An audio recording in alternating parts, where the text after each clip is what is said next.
Being amazing at your 9 to 5 job is not the same skill set that is required when you go out and do side projects and have side clients to earn extra income.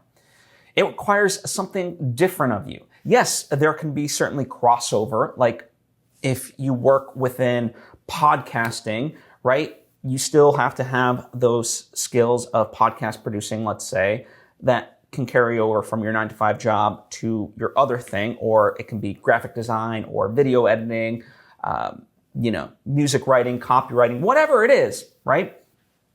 But there is a distinct difference when you do it for your job versus when you have these side projects and clients. And when I say side projects and clients, I mean something that you're ultimately being paid to do. Because, you can have your kind of hobby stuff, or even if it's not a hobby, if it's more just for yourself, then there's not an out and out deadline that you have to necessarily fulfill most of the time, right? But if someone's paying you, then yes, there's an expectation. And so the same way that you deliver within your job, you kind of have to deliver for them, right? But the thing is that that's an additional thing, right? So with your 9 to 5, right, there's that structure. You get to sit down. Ultimately, there's more than likely people above you, right? That's in terms of the way I'm viewing it. So this isn't like where you have your own business and you're your own boss. So your kind of schedule and tasks overall get dictated by someone else, and you execute on that vision and you deliver, right?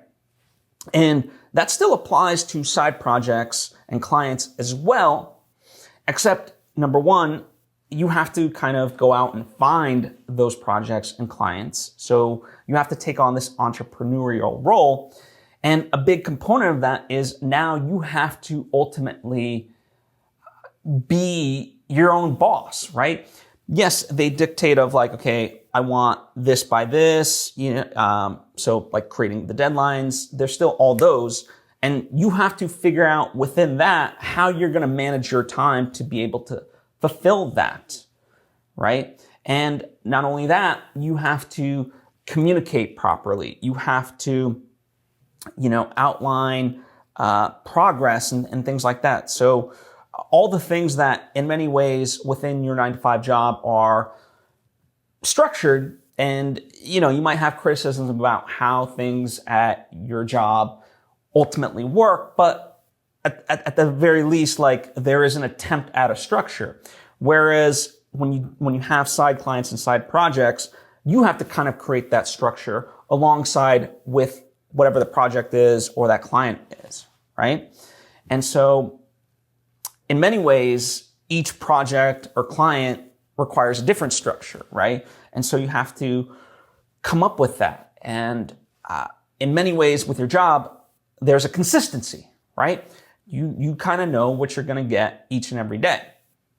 With the side stuff, it's very much not necessarily consistent, right? Because things can be one-offs, things can be different, and things of that nature. Now, of course, there are exceptions to things being consistent, but again, you have to kind of then still figure out within your own structure and time frame of how it's going to work.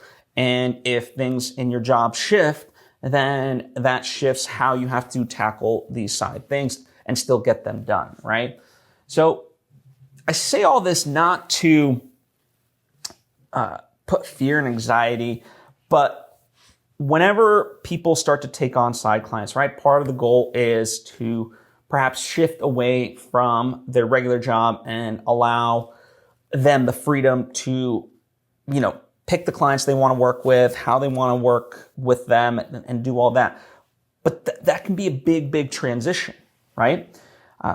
Just speaking for myself, I have a full-time job and I've been doing client work for the past 8 years in various capacities. So like, for example, a big company that I work with each year is the Grammys, right? So on Grammy night, I work with them, but even then throughout the year, there's all kinds of video projects that, I either help film or edit and things of that nature. And sometimes their turnaround times are shorter. Sometimes they're longer. It just depends. And I have to figure out how to structure my time to make it all work. And so that's why there is a mental shift that needs to happen. And I raise that up because, more and more, 8 years into this, I'm getting to a place where I can be selective with the clients that I want to take on. Whereas before, it was like, okay, just building a reputation and stuff like that. But over time, now I've gotten to this place where I can maybe start thinking about it. But admittedly, I'm not there yet. I still want the consistency of my 9 to 5 and I enjoy what I do there. So it keeps working out.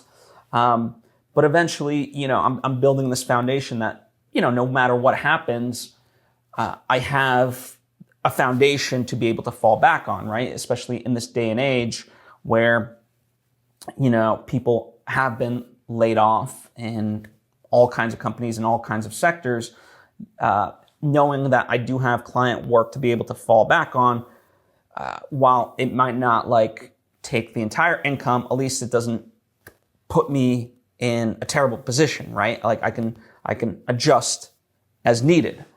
So there's that aspect of it.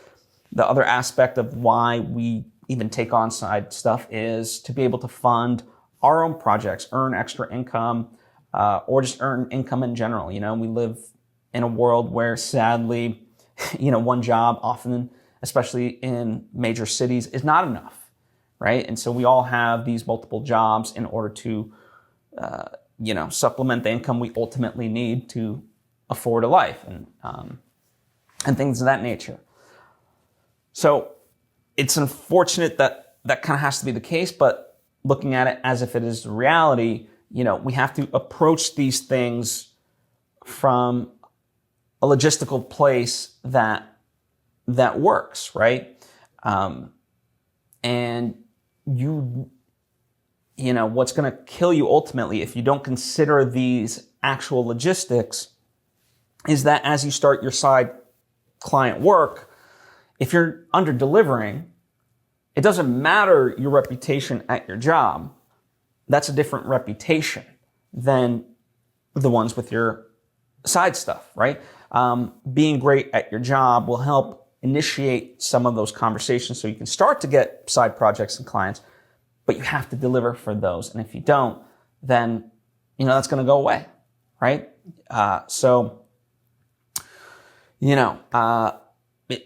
And that's that big distinction. It is not a hobby, right? You have to treat it like it is a separate job and you have to approach it as such. And one of the big things is when you're starting off, a lot of your potential side client stuff can be through people perhaps some of them may even be friends.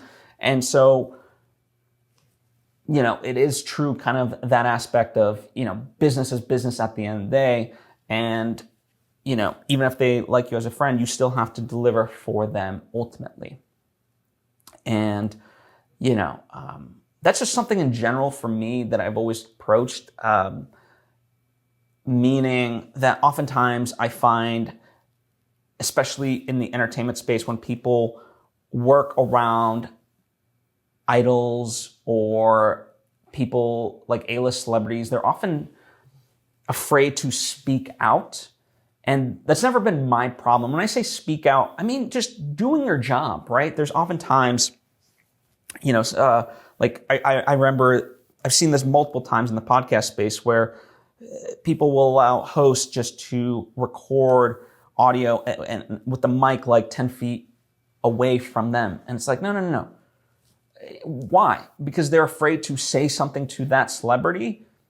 I've never had that issue where I'm like, hey, you know what? Before we begin the interview, can I just get you to move this mic a little bit closer so we make sure to hear you?